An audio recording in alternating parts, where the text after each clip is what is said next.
अहमदाबाद, जी हां, अहमदाबाद में air India के विमान हादसे को 3 दिन बीत चुके हैं और हादसे की जांच के लिए जो कमेटी गठित हुई थी उसने काम शुरू कर दिया है, लेकिन बड़ा काम अभी बाकी है और यह काम है विमान हादसे में मारे गए लोगों के शव उनके परिजनों को, उनके रिलेटिव्स को सौंपना।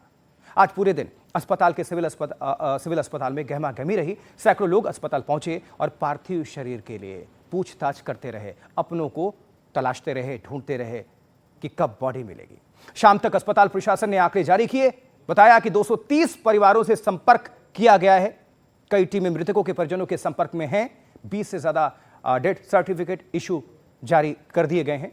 हर घंटे ये डेटा अपडेट हो रहा है और हमने भी तय किया कि आज उन लोगों की बात आप तक हम सीधे पहुंचाएंगे जो इस मुश्किल घड़ी में अस्पताल के बाहर मौजूद हैं। आपको बताएंगे कैसे अस्पताल के अंदर डीएनए का टेस्ट चल रहा है और बाहर लोगों के सब्र का इम्तिहान जारी है। लेकिन यह सब हमारे रिपोर्टर्स के बिना संभव नहीं है, जो पिछले 3 दिनों से अहमदाबाद विमान हादसे की हर खबर, हर तस्वीर सबसे पहले आप सभी तक यानी दर्शकों तक पहुंचा रहे हैं। लगातार दिन हो या रात, दोपहर हो या सुबह, क्योंकि लोगों ने तो अपनों को खो दिया है। हम तो क्या, हमारी जो जिम्मेदारी है, हमारे जो कर्तव्य है, उसको हम निभा ही सकते हैं। इसलिए हम कह रहे हैं कि देश में सदी के सबसे बड़े विमान हादसे को लेकर एनडीटीवी की सबसे बड़ी कवरेज लगातार जारी है। हमारे संवाददाता और हमारे तमाम जो सहयोगी हैं वहां पर मौजूद हैं, जैसे मनोज्ञा लोईवाल अहमदाबाद में, रवीश रंजन शुक्ला अहमदाबाद में ही हैं, अंकित त्यागी अहमदाबाद में हैं, ऐश्वर्या जैन हैं अहमदाबाद में, अभिषेक अवस्थी हैं राजकोट में और अक्षय कुदोलकर भी राजकोट में मौजूद हैं। एनडीटीवी की ये पूरी फौज, पूरे हमारे जो संवाददाता हैं, रिपोर्टर्स हैं, वो इसलिए मौजूद हैं कि कोई भी खबर आप अपनों की तलाश रहे हैं तो हो सकता है कि उनके ही माध्यम से ये जानकारी आप सभी तक पहुंच जाए। ये हमारा मकसद है।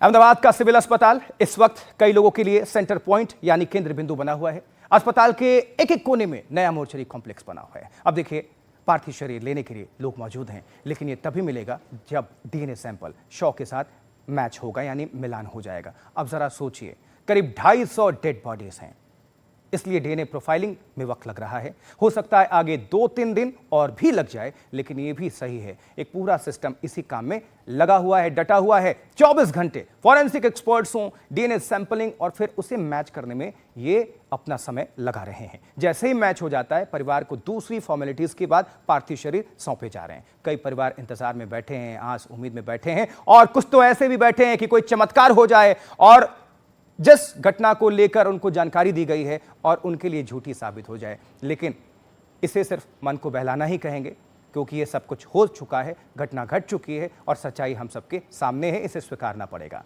आशंका इस बात की भी बनी हुई है कि डीएनए मिलान के वक्त कोई गड़बड़ी ना हो जाए। इस बीच गुजरात सरकार के अधिकारी पूरी सिचुएशन को मॉनिटर कर रहे हैं। उनका कहना है लोगों को परेशानी ना हो, इसलिए कई टीमें हमने बनाई है। ये 4 तस्वीरें आपको हम दिखा रहे हैं, साथ साथ 24 घंटे काम कर रहे हैं डॉक्टर्स। कहीं चूक ना हो जाए, कोई भी लापरवाही ना हो, डीएनए सैंपल की मैचिंग हो, किसी में भी गड़बड़ी ना हो। पीड़ित परिवारों का इंतजार देख सकते हैं, शक्ल ये देख सकते हैं आप। There are 22 officers of Treasury officer rank. 22 राजस्व विभाग के अफसरों की अध्यक्षता में अलग अलग टीम बनाई गई है, क्योंकि अब भी कई मुद्दे हैं, जैसे फाइनेंस और उनके इंश्योरेंस से जुड़े हुए। इसी को लेकर सरकार ने 22 टीम बनाई है, ताकि किसी को कोई परेशानी ना हो, बिना किसी रुकावट फाइनेंस और अकाउंट वाला काम किया जा सके। सभी पीड़ित परिवारों से संपर्क किया जा रहा है। It should be hassle free. There should not be any, seamless work related to issues and financial and accounting should be done. और हमारे संवाददाता, हमारे रिपोर्टर आज पूरे दिन अहमदाबाद के सिविल अस्पताल के बाहर ही मौजूद रहे। जितना हो सका लोगों से बातचीत हुई। कुछ ने नाम न बताने की शर्त पर हमारे सहयोगी से बात भी की। मेहसाणा से आए एक परिवार के सदस्य ने बताया कि इस हादसे में उनके भाई की जिंदगी जा चुकी है, लेकिन 3 दिन के बाद भी कुछ जानकारी अभी तक नहीं है उनके पास। उनका परिवार अस्पताल के कॉम्प्लेक्स के बाहर बैठा है, उदास, गमगीन, और अपनी बारी का इंतजार कर रहे हैं, किस लिए कि शव मिल जाए। दूसरी तरफ विमान हादसे की क्रैश साइट पर आज भी जांच टीम मौजूद रही है।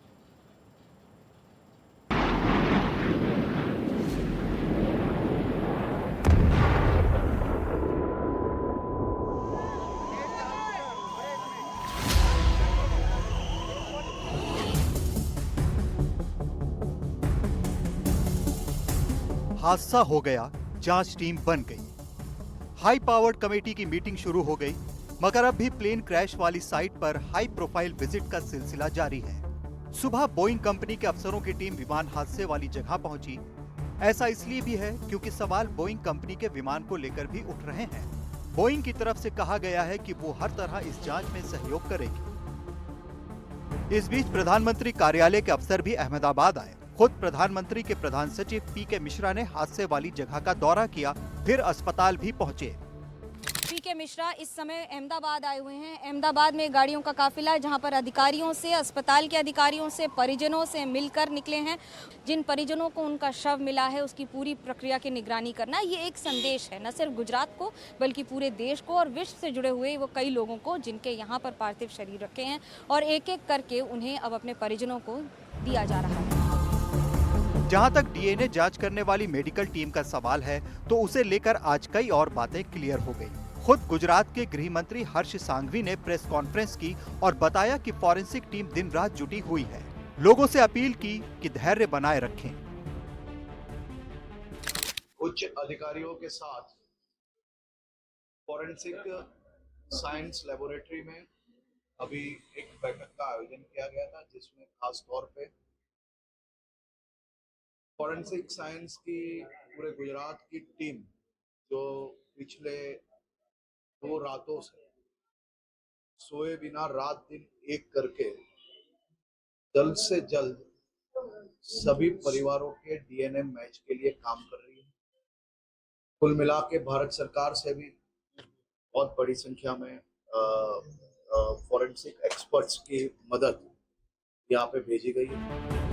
मंत्री जी की प्रेस कॉन्फ्रेंस के बाद अहमदाबाद के रिलीफ कमिश्नर समेत अस्पताल के सीनियर डॉक्टर्स भी मीडिया के सामने आए। बताया कि युद्ध स्तर पर डीएनए मिलान का काम हो रहा है। जैसे जैसे डीएनए सैंपल मैच हो रहे हैं, वैसे वैसे परिजनों को शव सौंपे जा रहे हैं। वो 230 टीम्स ऐसी हैं जो उनको कॉन्स्टिट्यूट इसलिए किया गया है कि जब उनका पूरा का पूरा डिटेल्स हमको मिल जाता है तो हम जो बॉडी हैंडओवर करते हैं फैमिलीज को, उसके लिए गाड़ियों की व्यवस्था करना, कंसर्न विलेज जहां तक है वहां तक जाना, क्रीमेशन तक साथ में रहना, और क्रीमेशन को किसी भी तरीके की उनको कोई परेशानी ना हो उसके लिए। अस्पताल प्रशासन का काम बिना किसी रुकावट पूरा हो, इसे लेकर पुलिस की टीम भी मौजूद है। बताया गया कि सिविल अस्पताल के पास 6-7 आईपीएस अधिकारी मौजूद हैं, वहीं 500 से ज्यादा पुलिस कर्मियों को भी तैनात किया गया है, ताकि ये सुनिश्चित किया जा सके कि पार्थिव शरीर उनके परिजनों के घर वक्त पर पहुँचे। पुलिस की एक टीम एम्बुलेंस को एस्कॉर्ट भी करती है। उस जगह पर आप देखिए जहां पर एम्बुलेंस की एंट्री लिखा हुआ है, उसके नीचे जो है पहले परिजन आते हैं, उनको वहां पर बैठाया जाता है। उसके बाद जिस परिजन ने अपना रक्त का नमूना दिया था डीएनए मिलान के लिए, उस रक्त के नमूने के साथ ही परिजनों के मोबाइल फ़ोन नंबर भी लिए गए थे। तो उस मोबाइल नंबर पर मैसेज किया जाता है और उसको फ़ोन किया जाता है, और फिर आधार कार्ड से मिलान करके फिर उस परिजन को जो है वो डीएनए का परीक्षण करने के बाद में शव दिया जाता है। एफएसएल यानी फॉरेंसिक साइंस लेबोरेटरी के डायरेक्टर एचपी सांघवी ने डीएनए प्रोफाइलिंग वाले काम को लेकर कुछ और डिटेल्स हमारे साथ साझा की हैं। एफएसएल की तरफ से वो तरीके बताए गए हैं जिसके जरिए डीएनए सैंपलिंग की जा रही है, और इसमें पहला तरीका ब्लड टेस्ट का है। यह सबसे कॉमन तरीका होता है। दूसरा थोड़ा कॉम्प्लेक्स है, और लेकिन इसे एक्यूरेट यानी सटीक कहा जा सकता है। इसमें पार्थिव शरीर के बचे हिस्से से सैंपल लेने से पहले अच्छी तरह क्लीन किया जाता है ताकि किसी तरह की गड़बड़ी ना हो सके। फॉरेंसिक साइंस लेबोरेटरी ने यह भी कहा है कि ज्यादातर शव के साथ उनके परिजनों का डीएनए मिलान यानी डीएनए प्रोफाइलिंग है वो पूरी हो चुकी है।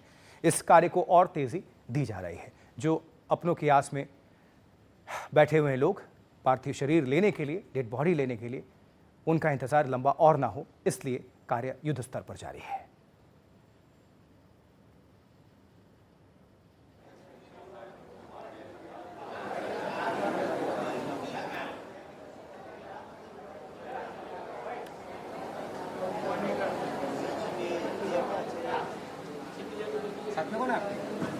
मेरे साथ में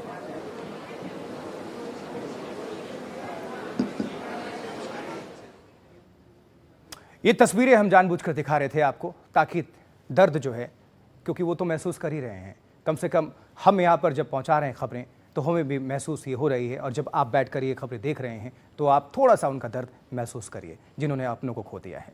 देखिए, अहमदाबाद सिविल अस्पताल में लोगों के डीएनए सैंपल का काम जारी है। जैसा आपको बता रहे हैं, बताया जा रहा है कि कुछ लोग ऐसे भी हैं जिन्हें पार्थिव शरीर के साथ डेथ सर्टिफिकेट भी दिए गए हैं। लेकिन इस बीच परिवारों की आशंका बनी हुई है। कुछ आशंका आपको हम बता दें, जैसे आशंका ये कि कहीं सैंपल बदल ना जाए। मन में तमाम तरह के सवाल हैं। मन में सवाल यह भी है कि जांच सही तरीके से सही दिशा में जा रही है कि नहीं। विमान हादसे में शव जल गए थे, ऐसे में आशंका यह भी है कि डीएनए प्रोफाइलिंग के बाद सही पार्थिव शरीर, डेड बॉडी उनके परिजनों को कैसे मिलेगा। सवाल यह भी है कि डीएनए रिपोर्ट के लिए किसे कांटेक्ट करना होगा और पार्थिव शरीर ले जाने के लिए कैसी फॉर्मेलिटीज पूरी करनी होगी। ये तमाम तरह के सवालात हैं। और सबसे बड़ी वही बात, कहीं सैंपल बदल ना जाए, यानी जो अपने हैं कम से कम उनकी डेड बॉडी, पार्थिव शरीर किसी और के हाथ ना आ जाए और इनका कहीं और ना चला जाए। ये मन में एक प्रश्न है। लेकिन इसी को एश्योर करने के लिए पूरी प्रक्रिया को बहुत जांच परख के, बहुत सही तरीके से, कमी कोई भी ना रह जाए, कोई भी गुंजाइश बाकी ना रह जाए, इसी को श्योर किया जा रहा है, श्योर किया जा रहा है।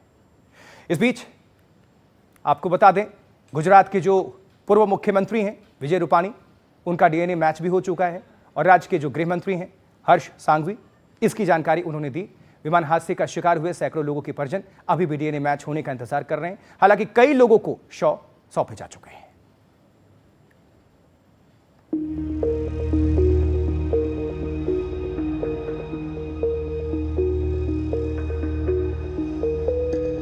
रूपाणी का डीएनए मैच। राजकोट में अंतिम संस्कार। विमान क्रैश में हुई थी मौत। AI 171 की आखिरी उड़ान का शिकार आम लोग भी हुए और खास लोग भी। हादसे में गुजरात के पूर्व सीएम विजय रूपाणी का निधन हो गया। आज 11:10 पर उनके डीएनए का मिलान हुआ। करीब 1 बजे उनके शव को परिजनों को सौंप दिया गया।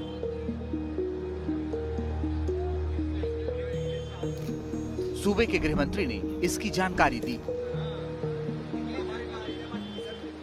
एयर इंडिया अहमदाबाद गेटविक की फ्लाइट के क्रैश में दुखद अवसान हुआ है और ख़ास तौर पे आज सुबह करीबन 11:10 को उनका डीएनए मैच हुआ है। राजकोट में उनके अंतिम संस्कार में शामिल होने के लिए रिश्तेदारों से लेकर आम लोग पहुंचे। स्वास्थ्य मंत्री ऋषिकेश पटेल ने कहा कि परिवार को हर तरह की मदद दी जाएगी। आदरणीय माजी मुख्यमंत्री विजय भाई रूपाणी साहब का डेड बॉडी, उनका पार्थिव देह का क्रॉस वेरिफिकेशन डीएनए का हो गया है। और ये समाचार मिलते ही आदरणीय मुख्यमंत्री भूपेंद्र भाई पटेल साहब उनके गांधीनगर निवास स्थान पे जाके ये न्यूज़ दिया है, ये समाचार दिया है और साथ में उनको बोला है कि अब बाकी की जो कार्यवाही करना है, राजकोट में उनका जो पार्थिव देह है किस तरह से ले जाना है और बाकी की अंतिम विधि के लिए वो परिवार जो तय करेगा उस हिसाब से पूरी राज्य सरकार सपोर्ट। ये अजीब इत्तेफाक है कि रूपाणी ने लंदन जाने की यात्रा 2 बार टाली थी और 12 जून को तीसरी बार फ्लाइट बुक की थी। विजय रूपाणी अपनी पत्नी अंजलि बेन रूपाणी को वापस लाने और बेटी से मिलने के लिए लंदन जा रहे थे, लेकिन किस्मत ने कुछ और तय किया था। रूपाणी भी विमान हादसे का शिकार हो गए।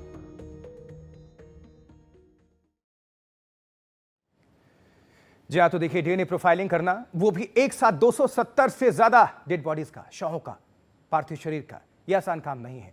इसलिए सरकार के साथ अस्पताल प्रशासन बार बार लोगों के बीच ये मैसेज, ये संदेश भिजवा रहा है, दे रहा है कि हम आपके साथ खड़े हैं, वॉर फुटिंग पर काम हो रहा है, बस आपको घबराना नहीं है। देखिए, डीएनए प्रोफाइलिंग वाली टीम में कुल मिलाकर कितने लोग हैं? 590 लोग हैं। इसलिए युद्ध स्तर पर यह कार्य को अंजाम दिया जा रहा है, जिसमें 36 फॉरेंसिक एक्सपर्ट्स शामिल हैं। इनमें भी 8 महिलाएं हैं जो अपने छोटे छोटे बच्चों को घर छोड़कर परिवार की चिंता किए बगैर 3 दिनों से इसी प्रोसीजर में लगी हुई हैं। सूत्रों के मुताबिक शव इतने ज्यादा शक्त विक्षत हैं कि उनकी पहचान के लिए वक्त लग रहा है। अधिकांश शव जो हैं 90% से भी ज्यादा चल चुके हैं। बताइए, अलग अलग जिलों के शव को ले जाने के लिए एम्बुलेंस को बुलाया गया है और ये वजह है कि बहुत ज्यादा वक्त लग रहा है। अब जो डिटेल्स आपको हम दे रहे हैं लगातार एक एक करके कि कोई भी खबर, कोई भी तस्वीर छूट ना जाए, अपनों से मिलाने में और ज्यादा वक्त ना लगे, इसलिए ये हमारी कोशिश है। हम सीधा इसको इसलिए कनेक्ट कर रहे हैं। सरकार हो या फिर दूसरी संस्थाएं, सभी यही कोशिश कर रहे हैं कि किसी तरह से दर्द कम हो। हालांकि कितने भी आप मरहम लगा लीजिए, कितने भी मुआवजे दे दीजिए, जो लोग चले गए हैं, काल के गाल में समा गए हैं, उनको वापस आप दे नहीं पाएंगे उन परिजनों को।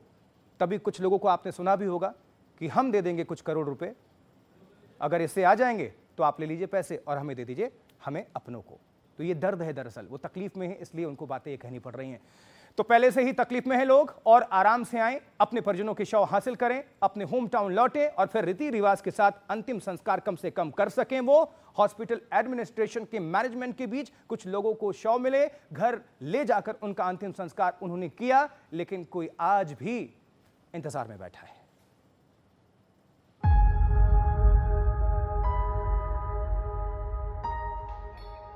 इन ताबूत में उन लोगों के शव हैं जिन्हें इस वक्त लंदन में होना चाहिए था। कुछ और ताबूत अस्पताल पहुंच रहे हैं, क्योंकि हादसे कहकर नहीं होते। अहमदाबाद में यही हुआ। यात्रियों को मंजिल तक पहुंचना था, लेकिन उड़ान भरते ही विमान आग का गोला बन गया।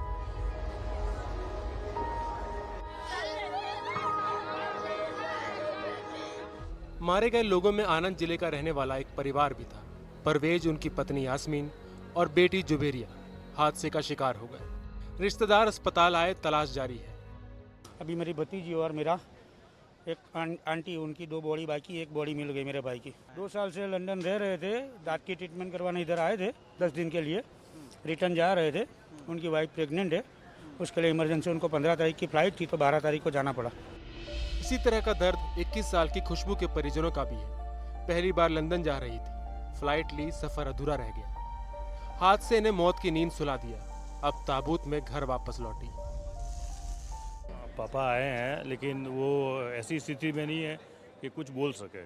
उनकी स्थिति बहुत ही, आप समझ सकते हो कि जिस माँ बाप ने बड़ी की है, जिसने बड़ी करके उसकी शादी करके उसको ससुराल भेजा है, और जिस माँ बाप ने लास्ट उसको अंतिम मतलब एयरपोर्ट पे उसको विदाई करना आए थे, तो अभी आप उनकी मनोस्थिति आप समझ सकती है। भगवान ऐसा किसी को ऐसा दिन नहीं दिखा है। बस एक ही शब्द है मेरा। दुख है, मातम है और गुस्सा भी है। गुस्सा इसलिए क्योंकि कई परिजनों का मानना है कि अगर प्लेन के सेफ्टी चेक ढंग से हुए होते तो फिर यह हादसा न होता। विमान हादसे में डूंगरपुर के पूर्व विधायक कृष्णा राम के पोते अभिनव की भी मौत हो गई। बीकानेर से उनके परिजन आए, शव का इंतजार कर रहे हैं। परिजनों ने बताया कि 12 जून को अभिनव ने 12:55 पर मां को फोन किया कि लंदन पहुंचकर फोन करूंगा, मगर 1:39 पर विमान दुर्घटना हो गई। अभिनव को 22 मई को ही जाना था, लेकिन टिकट नहीं मिला। 30 मई को भी टिकट लेने की कोशिश की, लेकिन इस बार भी जा नहीं पाए। आखिरकार 12 जून को टिकट मिली, लेकिन लंदन में परिवार इंतजार करता रह गया। अभिनव नहीं लौटे। जिस तरह की घटना कारण बना है, भी 1.5 मिनट में 2 इंजन फेल होना है भी इतना। जब आज के टाइम में, मैंने पहले ये कहा था मीडिया वालों को, कभी जब दिल्ली में बड़ी जगहों में 10 साल से ऊपर गाड़ी को आप स्क्रैप डाल देते हो, कभी गरीब आदमी हो चाहे वो अमीर हो, 1.5 लाख की गाड़ी हो, 50 लाख की हो, अगर 2010 साल से पुरानी है तो वो एक्सपायर को मान जाते हैं, उसको स्क्रैप ले जाओ और उसको रिन्यू नहीं करते हैं। तो कम से कम ये तो इनकी बातें हैं प्रशासन की कि भी ये 12-13 साल पुराना है, तो ये फिर किस तरह से उड़ रहा था, इसमें कौन अथॉरिटी जिम्मेदार होती है, कौन परमिशन देती है, इनकी भी तो कोई डेडलाइन होती होगी इनकी भी। तो अरावली की रहने वाली 3 महिलाएं भी लंदन जा रही थी। दुर्घटना में उनकी मौत हो गई। इनमें से एक कैलाश बहन का डीएनए मैच हुआ है, जिसके बाद उनके शव को सौंप दिया गया। Bureau report, NDTV India.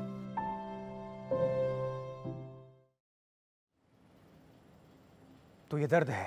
चलिए अब राजकोट में क्या हो रहा है ये जानने का वक्त है। ये खबर भी पहुंचाते हैं और हम सीधा आप सभी को राजकोट ही लिए चलते हैं। अभिषेक अवस्थी हमारे संवाददाता हमारे साथ जुड़ चुके हैं। अभिषेक, राजकोट में ही पूर्व सीएम विजय रूपाणी का यहाँ पर अंतिम संस्कार किया जाएगा, क्या प्रक्रिया, कब होगा, ये क्या तैयारी, ये सब कुछ आप बताइए। जाहिर तौर पर जिस तरीके से हम दोपहर से ही राजकोट में हैं और जिस तरीके से एक मातम यहाँ पर पूरे शहर में देखने को मिल रहा है और कई दुकानें बंद हैं और एक तरीके से जो श्रद्धांजलि लोग दे रहे हैं अपने पूर्व मुख्यमंत्री जो यहाँ से आते हैं विजय भाई रूपाणी, जिस तरीके से पूरे कार्य की अगर बात करें तो एक स्टेप बाय स्टेप चीज़ें बताई गई है। कल जिस तरीके से उनका परिवार शव को लेकर पार्थिव शरीर को लेकर यहाँ पर आएगा, उसके बाद में अंतिम यात्रा निकाली जाएगी, उनके घर पर अंतिम दर्शन के लिए पार्थिव शरीर रखा जाएगा। उसके बाद वहाँ से एक यात्रा जो राजकोट के मुख्य जो है जगह है वहाँ से होते हुए शमशान भूमि तक जाएगी और राजकीय सम्मान के साथ उनको अंतिम विदाई दी जाएगी। और एक अंतिम यात्रा में जिस तरीके से हम आज देख रहे हैं, जो सैलाब है, लोग है, कार्यकर्ता है और जिस तरीके से एक बहुत ही महत्वपूर्ण नेता है, 1880 जब बीजेपी की स्थापना हुई थी तब से जुड़े हुए हैं, पूर्व मुख्यमंत्री रहे, राजकोट के मेयर रहे, राज्यसभा के सांसद रहे, तो एक जो छवि ठीक है और जिस तरीके से पार्टी के लिए उन्होंने काम किया, ठीक है अभिषेक। उन्हें जानते थे और एक तरीके से राजकोट जी अभिषेक, नजर बनाकर रखिएगा, आपका हम दोबारा रुख करेंगे। बहरहाल आपका बहुत बहुत शुक्रिया इस खबर पर जानकारी दर्शकों तक पहुंचाने के लिए। इस बीच जिन लोगों ने अपनों को खोया है उनकी सारी उम्मीदें डीएनए टेस्ट रिपोर्ट पर ही टिकी हुई हैं, लेकिन डीएनए टेस्ट कराने वाले डॉक्टर्स का काम अभी बहुत आसान नहीं है, इसलिए वक्त लग रहा है। डीएनए टेस्ट करने वाले एक्सपर्ट्स के आगे कौन कौन सी चुनौतियां, क्या चैलेंजेस हैं, उनके आगे क्या जो चुनौतियां जिनकी हम चर्चा कर रहे हैं, इन सवाल पर बात करने के लिए नेशनल फॉरेंसिक कंसोर्टियम की डायरेक्टर आरती ज्योतिराम कांबले हमारे साथ हैं। आरती जी, आपसे मेरा सीधा सा प्रश्न है, प्लेन क्रैश ने अपनों को गंवाने वाले शव पाने का इंतजार कर रहे हैं, बेहद परेशान हैं, दुख में हैं, दर्द में हैं। उन्हीं में से कई पीड़ितों से हमने बातचीत भी की, उनके मन में यह सवाल था कि क्या उन्हें सही शव मिल पाएगा। इसके बारे में आपका टेक क्या है? जी सर, उनको सही शव मिल पाने की कोशिश तो हम जरूर करेंगे, हमारे डॉक्टर जरूर करेंगे। और जितने भी शव अभी आधे मतलब मसल जो है उनका इंटैक्ट होगा या फिर डीएनए स्केलेटन इंटैक्ट होंगे तो उनको जरूर शव मिल पाएगा, but it is still 50-50% chances. अगर मिल पाए तो 50% मिल भी सकते हैं और कुछ चीजें ऐसी है जिसकी वजह से हम ना भी कह सकते हैं। तो यहाँ पे सिर्फ एक आशा हम दिखा सकते हैं कि हम लोगों को वो दे पाए अच्छे से। ये 50% वाले में इसी से संशय है। आरती जी, डीएनए टेस्ट करने वाले डॉक्टर्स का काम आसान नहीं है, ये हम सब जानते हैं। आपसे हमारा सवाल ये है कि इस वक्त डीएनए टेस्ट करने वाले डॉक्टर्स के सामने क्या चैलेंजेस है, क्या चुनौतियां हैं? डीएनए टेस्ट करने वाले डॉक्टर्स के सामने अभी फिलहाल चुनौतियां ये है, सबसे पहले वो सैंपल एक्सट्रैक्ट करना, क्योंकि अभी जो भी चीजें वहाँ पे प्रेजेंट होगी वो मोस्टली तो चार्ड फॉर्म में ही प्रेजेंट होगी, जो बर्न्ट है ऑलरेडी, जो कि जल चुकी है, और जले हुए सैंपल से डीएनए एक्सट्रैक्ट करना बहुत मुश्किल होता है। तो इस प्रोसेस में हम क्या कर सकते हैं, जो बोन्स प्रेजेंट है, हड्डियां प्रेजेंट है वहाँ पे, तो हड्डियों से या फिर जो दांतों का स्केलेटन है, उन दांतों के स्केलेटन से डीएनए एक्सट्रैक्शन करना, यही उनको प्रोसेस फॉलो करना पड़ेगा। और इसी से उनको डीएनए एक्सट्रैक्शन करना और डीएनए एनालिसिस करना इजी हो जाएगा। जी आरती जी, अभी करीब 250 शव के डीएनए सैंपल की जांच रिपोर्ट आना बाकी है। हमारा आखिरी आपसे प्रश्न यह है कि इतनी बड़ी संख्या में जांच के लिए कितने डॉक्टर्स और पैरामेडिक्स की जरूरत पड़ती होगी? एक्चुअली इसको रन करने के लिए हमें बहुत अच्छी टीम का होना जरूरी है, जो बहुत सालों से इस फील्ड में प्रैक्टिस कर रहे हैं, फॉरेंसिक साइंस लेबोरेटरी में प्रैक्टिस कर रहे हैं, जिनको पता है how to extract DNA, how to analyse it, how to run it for the PCR, that is a polymerase chain reaction, और उसको फिर बाद में एनालिसिस करना, मैचिंग डीमैचिंग करना, ये जो प्रोसेस है वो साइंटिफिक वे से लेबोरेटरी में ही किया जाता है। और इसके लिए हमें एटलीस्ट 30 से 40 अच्छे फॉरेंसिक डॉक्टरों की, फॉरेंसिक एक्सपर्ट की जरूरत होगी, जिससे हमें बहुत अच्छा रिजल्ट मिल पाएगा, क्योंकि ऑलरेडी जो सैंपल्स हम कलेक्ट करेंगे दैट वुड बी, वो कंटामिनेटेड ही होंगे मोस्टली, तो उसमें से अच्छा अच्छा पार्ट एक्सट्रैक्ट करना और एनालिसिस करना, और उसमें से भी जो कंटामिनेशन पार्ट है उसको इंक्लूड करके अच्छे कंक्लूजन पे आना, उसके लिए हमें एक्सपीरियंस ही मैटर करेगा। तो एक्सपीरियंस टीम की बहुत अच्छी जरूरत पड़ेगी। ठीक है आरती जी, बहुत बहुत शुक्रिया इस जानकारी को दर्शकों तक पहुंचाने के लिए, हमारे साथ जुड़ने के लिए आपका। इस बीच देखिए, अहमदाबाद प्लेन क्रैश में मारे गए लोगों के परिजनों को लेकर प्रशासन भी संवेदनशील है, लेकिन कई लोग ऐसे भी हैं जिन्हें अब भी जानकारी नहीं है कि आगे का प्रोसीजर क्या है, मॉर्चरी से शव कैसे मिलेंगे। इसे लेकर हमने एक और ग्राफिक्स तैयार किया है, वो आपको देखना चाहिए, उसमें सारे जवाब मिलेंगे, डिटेल्स हैं। लेकिन पहले ये देख लेते हैं कि अस्पताल के बाहर आज कैसा मंजर था। दिन भर का अपडेट ये है।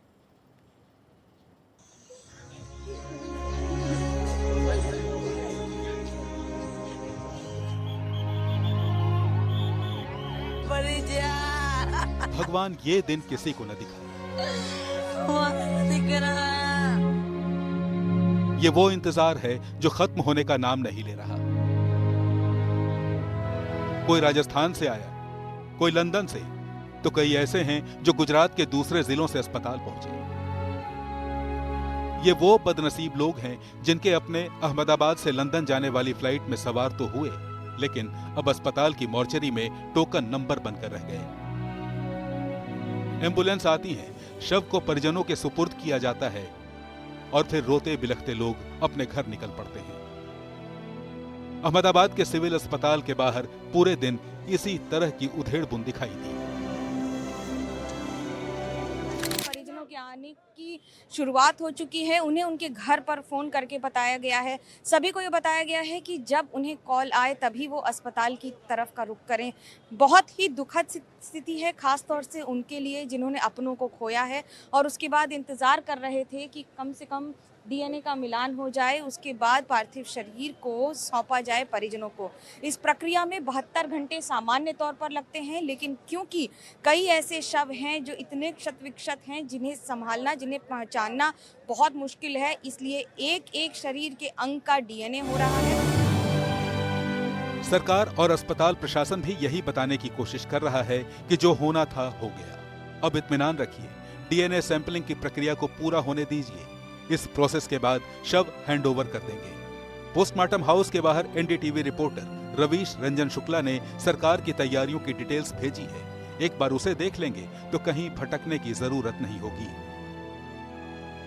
सिविल हॉस्पिटल के बाहर की ये तस्वीरें, रातों रात इस तरीके का यहाँ पर एक टेंट लगा दिया गया है क्योंकि धूप बहुत ज़्यादा थी, तो उसके वजह से और यहाँ के जो परिजन हैं वो अपनों के शव का इंतज़ार कर रहे हैं। ये जो कैंपस आप देख रहे हैं, गहमा गहमी, दुख और दर्द की लहर, और तमाम यहाँ पर हालांकि राज्य सरकार ने खाने पीने की और लोगों के बैठने की सुविधा की हुई है, लेकिन बहुत ही गमगीन एक यहाँ का माहौल है। बहुत सारे लोग इस बात को लेकर चिंतित हैं कि आखिर उनके अपनों का जो शव है वो कब दिया जाएगा। जिस वक्त रवीश अस्पताल कैंपस के बाहर से रिपोर्ट दे रहे थे, उसी दौरान हमारे एक और रिपोर्टर ऐश्वर्य जैन हॉस्पिटल के प्रेमाइसेस में थे। सरकार ने कई एम्बुलेंस को स्टैंड बाई मोड पर रखा हुआ है ताकि जैसे ही शव सौंपे जाएं, लोग इन एम्बुलेंस में बैठकर अपने डेस्टिनेशन तक जा सकें। इस वक्त मैं जहां मौजूद हूं, ये सिविल अस्पताल का पार्किंग लॉट है और यहां पर 191 एम्बुलेंसेस को स्टैंड बाय पे रखा गया है। आप तस्वीरों में देख सकते हैं मेरे पीछे अलग अलग डिस्ट्रिक्ट से गुजरात के एम्बुलेंसेस को यहां पर स्टैंड बाय पे रखा गया है। एक एम्बुलेंस ड्राइवर हैं यहाँ पर जो इंतजार कर रहे हैं कि उनके पास कब फोन कॉल आएगा, उनसे बात करते हैं। आप लोगों के साथ डॉक्टर्स और परिवारजन भी जाएंगे? हाँ, परिवारजन आएंगे, डॉक्टर्स नहीं आएगा। अच्छा, ओके। परिवारजनों को लेकर जाएगा। और जितनी भी एम्बुलेंसेस यहाँ पर दिख रही हैं, या अलग अलग डिस्ट्रिक्ट से यहाँ पर बुलाई गई हैं? हाँ, अलग अलग डिस्ट्रिक्ट की है।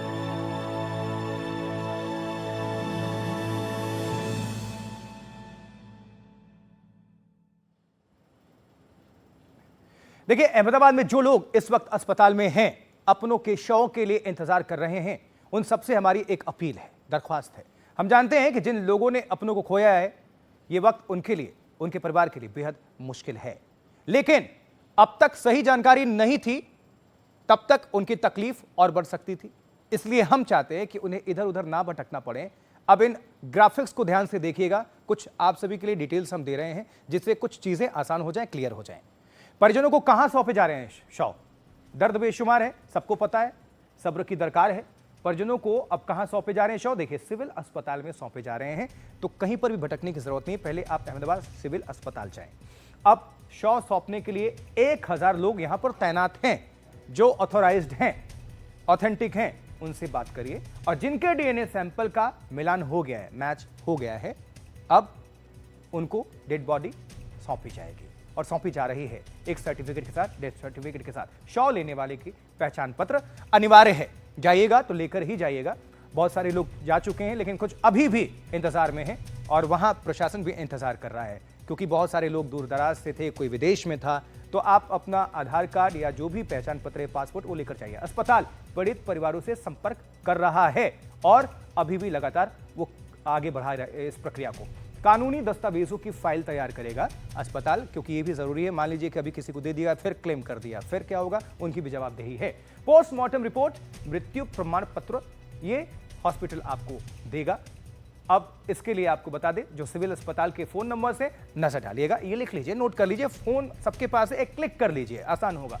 फिर भी आपको बता दे रहे हैं, 9429916118। फिर से बोल देता हूं इंग्लिश में, 9429916118। नीचे का नंबर 9429916378, 9429916622।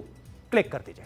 ये 2 नंबर हैं, यहां से आपको डिटेल्स मिल जाएंगी। इसके अलावा भी है, जो स्क्रीन पर आपको हम दिखा रहे हैं। फोटो खींचते रहिए, कोई ना कोई तो नंबर काम करेगा, क्योंकि हजारों लोग इस नंबर पे कॉल कर रहे होंगे। कभी व्यस्त बताएगा, बिजी रहेगा या नहीं मिलेगा, नेटवर्क समस्या हो सकती है। तो इतने सारे नंबर्स आपको हम दिखा रहे हैं, इनमें से कोई तो नंबर काम करेगा। तो देखिए, ये डिटेल्स आपको हम दे रहे हैं। अब रवीश हमारे साथ, हमारे संवाददाता जुड़े हुए हैं। हम रवीश का सीधा रुख करेंगे और रवीश से ही जानेंगे कि आज दिन भर की बड़ी खबर क्या रहेगी, क्योंकि हमेशा उनसे हम पूछते हैं और दिन भर का जो लब्बो लुबाब है, रवीश आप सभी दर्शकों तक पहुंचा देते हैं। रवीश, आज आप कहां पर हैं? आज की पूरी बड़ी खबर, सिलसिलेवार पॉइंट, चाहे वो 3 बड़ी खबर हो, चाहे या आपको जो लगती है इंपॉर्टेंट, वो दर्शकों तक रखिए। जी देखिए, आज दिन भर से हॉस्पिटल में गहमा गहमी रही, कई सारे मंत्री आए और जो सबसे बड़ी बात आज की रही वो ये रही कि अस्पताल प्रशासन ने ये कह दिया है कि सबका डीएनए टेस्ट होने में 3 से 4 दिन का वक्त और लग सकता है। दूसरी बात यह है कि प्रशासन ने ये कहा है कि 47 शवों का जो डीएनए मिलान की प्रक्रिया है वो पूरी हो चुकी है और उनमें से 47 में से 44 परिवारों के वो संपर्क में भी हैं। तीसरी बात यह है कि अभी तक की, यानी 20 मिनट पहले तक की खबर है कि तकरीबन 31 जो डेड बॉडीज़ हैं उनके परिजनों के सुपुर्द कर दी गई है। कल जो है, कल की अगर हम बात बताएं तो कल यहाँ से विजय रूपानी जी का जो पार्थिव शरीर है वो राजकोट के लिए हवाई जहाज से रवाना होगा। राजकीय सम्मान के साथ में उनका अंतिम संस्कार कल होगा। 1 दिन के राजकीय शोक की घोषणा गुजरात सरकार ने कर दिया है। जहाँ तक जांच की बात है तो मलबा उठाने की जो प्रक्रिया है वो भी बहुत तेजी के साथ में चल रही है, क्योंकि जो ये विमान था इसने अपनी चपेट में 200 मीटर के दायरे में बनी 7 इमारतों को अपनी चपेट में ले लिया था। अलग अलग हिस्से विमानों के अलग अलग इमारतों में फंसे हुए थे। कल हमने देखा कि टेल को हटा दिया गया था वहाँ से। आज जो है, जो नोज का एक पार्ट है उसको हटाया गया है। मलबा जो है वो तकरीबन 40 से 50% हटा दिया गया है। कल और परसों शायद 2-3 दिन का और वक्त लग सकता है पूरी तरीके से मलबा को हटाने में, क्योंकि ये भी देखा जा रहा है कि कहीं कोई शव के टुकड़े या कोई शव तो नहीं दबा हुआ है। फॉरेंसिक की टीम भी लगातार निगरानी कर रही है। तो ये सारी आज जो प्रक्रियाएं हैं, जो आज की अपडेट है, वो ये आज की मैं बता रहा था आपको। बहुत शुक्रिया इस पूरी खबर पर रवीश, दर्शकों तक जानकारी पहुंचाने के लिए और दिन भर का जो लब्बो लुबाब है उसको रखने के लिए आपका बहुत बहुत धन्यवाद। आप नजर बनाकर रखिएगा, कोई भी महत्वपूर्ण खबर होगी हम रुख करेंगे सीधे। देखिए, जरा कुछ जानकारी और दे देते हैं। डीएनए टेस्ट सेंटर से जुड़ी हुई डीएनए टीम 590, फॉरेंसिक एक्सपर्ट्स इसमें लगातार आपको बता रहे हैं उतने हैं 590, और जो टीम में महिलाओं की संख्या है वो भी ठीक ठाक है, 36 है, मेडिकल स्टाफ 554 है। पूरी प्रक्रिया को अपनाई जा रही है ताकि जो संशय है लोगों के कि कहीं शव गलती से भी कोई चूक ना हो जाए, बदल ना जाए, उसी प्रक्रिया को ये सुनिश्चित कर रहे हैं ये पूरी टीम। अब जब पीड़ित परिवारों की आशंका कहीं सैंपल बदल ना जाए, सही तरीके से जांच होगी कि नहीं, सही पार्थिव शरीर मिलेगा कि नहीं, डीएनए रिपोर्ट कहां से मिलेगी, पार्थिव शरीर कहां से मिलेगा, ये सब कुछ आपको हम लगातार बता ही रहे हैं।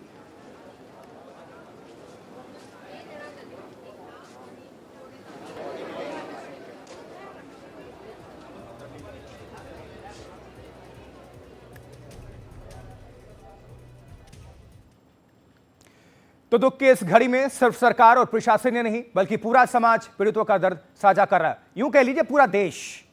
अहमदाबाद के सिविल अस्पताल के बाहर कई संगठन भी मिलकर लोगों की सेवा कर रहे हैं, सहायता कर रहे हैं।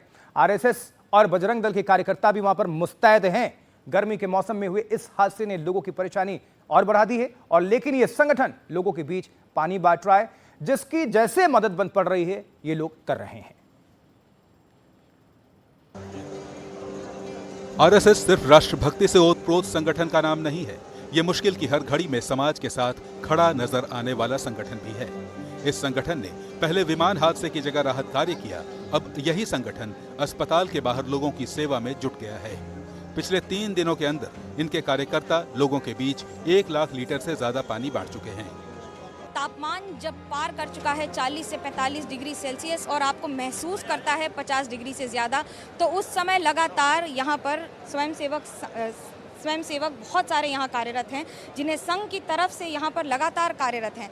कर्णावती ज़िले की अगर बात करें तो करीब 12 ज़िले हैं यहाँ पर संघ के अनुसार, और उसी में से गणवेश में आकर 8-8 घंटे 12-12 घंटे लगातार ये स्वयंसेवक काम कर रहे हैं। आप कल्पना कीजिए कि पिछले 3 दिन में अभी तक 1 लाख लीटर पानी और करीब 1000 लीटर से ज़्यादा छाछ दी जा चुकी है।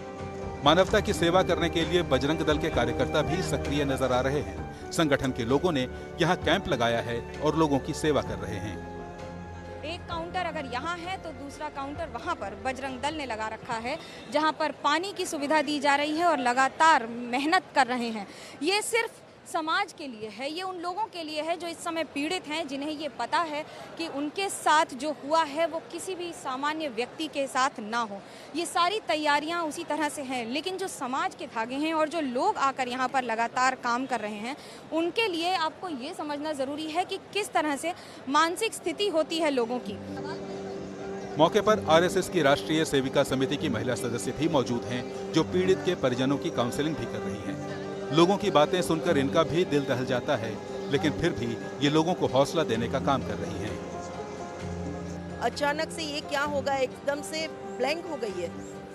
उनको तो पता नहीं मुझे रोना चाहिए, हंसना चाहिए, क्या करना चाहिए, उनको तो ये भी नहीं पता। कोई ऐसा वाकया हुआ जब आप समझाने गए और आप खुद के आंसू निकल गए आपके? हाँ, वो ऐसा तो बहुत होता है, क्योंकि ये पल ही ऐसे है कि उस आंसू के बगैर मुश्किल पल है। और ये बात सच है कि इस समय सबको ढांढस बताना बहुत ज़रूरी है। बात पानी, छाछ और साथ में खड़े होने की नहीं है, बात है कि इस दुख के पल को आप कैसे सबसे कम कर सकें, और कुछ ना कर सके तो कम से कम उनको ढांढस बधा सकें। कैमरा पर्सन रोहित विश्वकर्मा के साथ मनोज्ञा लोहीवाल, अहमदाबाद, एनडीटीवी इंडिया के लिए।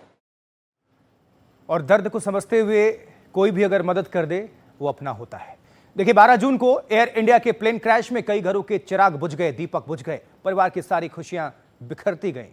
जून का ये जो प्लेन क्रैश है और इसमें मारे गए लोगों को जिंदगी का ऐसा ये नासूर दे गई है, जिसके बारे में जितना भी कहा जाए कम होगा। वहाँ जो शव हैं वो नहीं मिल रहे थे, और इस खबर को बताते हुए हम सबको शब्द नहीं मिल रहे थे। प्लेन क्रैश में मारे गए हार्दिक अवया के घर का भी आज यही हाल है। आपको दिखाते हैं एक इससे जुड़ी हुई रिपोर्ट।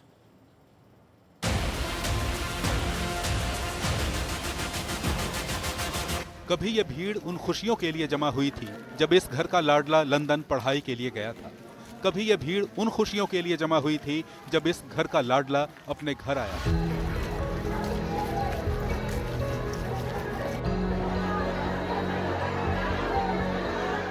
लेकिन आज सब कुछ बदल गया है, पूरी तस्वीर बदली हुई है। दिल में दर्द है और हर आंख नम है। बदन पर सफेद लिबास है और इंतजार है इस घर के लाडले के शव के एक झलक पाने की। एयर इंडिया विमान हादसे में हार्दिक अवैया की भी मौत हो गई थी। जैसे ही परिवार को हार्दिक का शव मिला और पार्थिव शव उनके गांव बोटाट पहुंचा, पूरा का पूरा गांव उमड़ पड़ा। हर आंख में सिर्फ एक ही सवाल था, सवाल ये कि क्या ये भी कोई उम्र होती है जाने की। लेकिन वक्त भला किसके लिए रुकता है? शायद इस परिवार और समाज के लिए हार्दिक का साथ यहीं तक था, तभी तो वो सबको छोड़कर चला गया।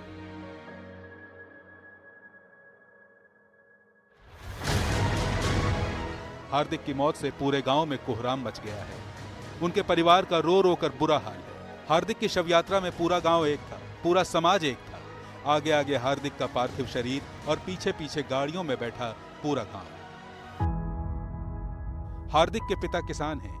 बेटा बाप की बुढ़ापे की लाठी होता है, लेकिन आज एक बाप से ही लाठी छिन गई। अहमदाबाद हादसे में घर का दीपक बुझ गया। हार्दिक अवैया को लंदन पढ़ने के लिए एक किसान पिता ने बड़ी मेहनत से भेजा था। बताया जाता है कि हार्दिक के पिता ने अपनी जमीन बेचकर उन्हें लंदन भेजा था। हार्दिक पिछले 3 साल से फिजियोथेरेपी की लंदन में पढ़ाई कर रहे थे और वहीं पर काम भी करते थे। हार्दिक की सगाई की भी बातें चल रही थी, लेकिन किसी को क्या पता था 12 जून की उड़ान हार्दिक की आखिरी उड़ान होगी। आज हार्दिक अपने घर परिवार और समाज में नहीं है तो बस उनकी यादें, जिन्हें कभी भुलाया नहीं जा सकता। अहमदाबाद से मनोज्ञा लोईवाल और ऐश्वर्या के साथ रवीश, एनडीटीवी इंडिया।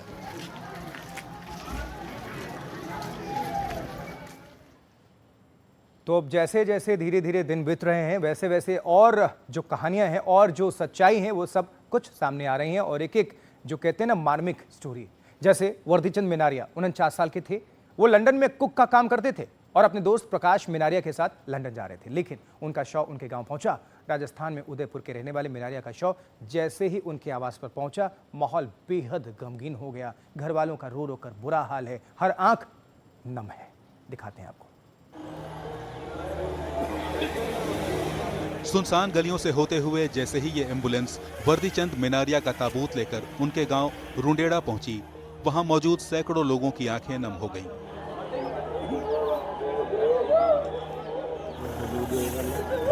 घर से रोने चीखने की आवाजें आने लगी और पूरा गांव मिनारिया के जाने के गम में डूब गया। मिनारिया लंदन में कुक थे। उनके परिवार में पत्नी लीला, 2 बेटे और हाल ही में जन्मी एक पोती है। हादसे से कुछ घंटे पहले ही उन्होंने इस नए मेहमान का स्वागत किया था, लेकिन किस्मत दगा दे गई और 3 दिन बाद मिनारिया का शव उनके गांव पहुंचा। मिनारिया के अंतिम संस्कार में गांव वालों के अलावा इलाके का प्रशासन भी मौजूद था। अंतिम यात्रा में पूर्व विधायक धर्म नारायण जोशी ने भी शिरकत की और गांव वालों को हौसला दिया। जानकारी मिली है कि सिर्फ राजस्थान से इस हादसे में 11 लोगों की मौत हुई है। जान गंवाने वालों में गुजरात के 18 जिलों से मृतकों की पहचान की गई है। मारे गए लोगों में सबसे ज्यादा गुजरात, राजस्थान और उत्तर प्रदेश के लोग शामिल हैं। उदयपुर से संजय व्यास, एनडीटीवी इंडिया।